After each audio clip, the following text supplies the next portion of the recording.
Throughout recorded history, bubonic plagues made some of the worst pandemics. From the plague of Justinian, originating in the Eastern Roman Empire in the 6th century CE, to the terrible Black Death in the early 14th century, which killed more than 50 million people. Bubonic plagues have proven that they're awful in nature. With care, prayers, and advance in medicines, these terrible diseases are kept at bay with hopes that no sane human would ever bring them back. But war is no sane time.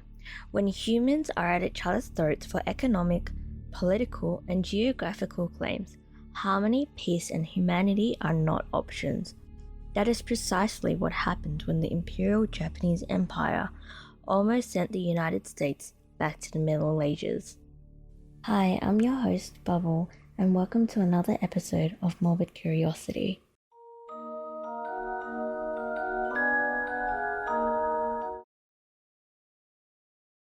By the end of 1944, the Axis powers knew that the war was lost.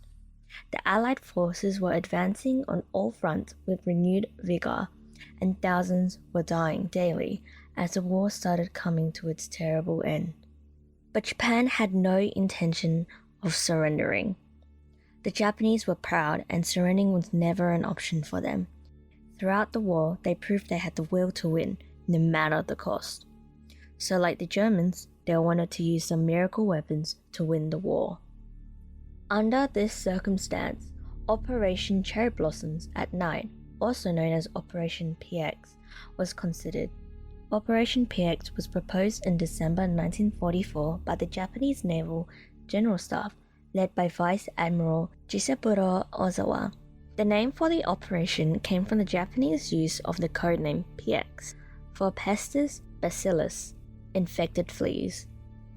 In planning the operation, the Navy partnered with Lieutenant General Shiro Ishii of the infamous Unit 731, who had extensive experience in weaponizing pathogenic bacteria and knew about human vulnerability to biological and chemical warfare.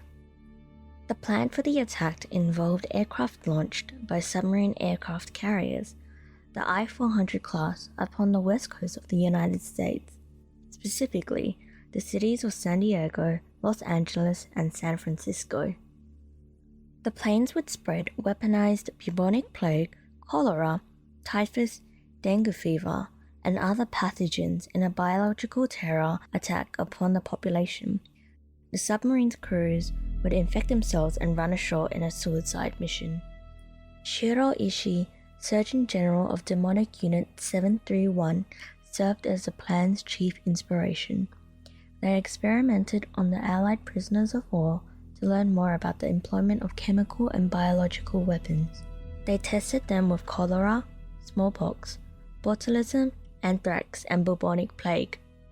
To further demonstrate their effectiveness, they also launched biological bombs on Chinese military and civilian targets. Unconfirmed accounts stated that Japanese biological warfare claimed the lives of almost 500,000 Chinese. However, not all favored this drastic plan. For example, Yoshijiro Umezu, chief of the Army General Staff, rejected the proposal because they lacked 5 I-400 submarines. In addition, he said, if bacteriological warfare is conducted, it will grow from the dimension of war between Japan and America to an endless battle of humanity against bacteria. Japan will earn the derision of the world. However, in early 1945, the Japanese government decided to proceed with the operation. A date was fixed on September 1945, but before that, the Americans ended the war and set the terms. After the surrender, the Japanese submarines were ordered to destroy all their vital equipment on August 22nd.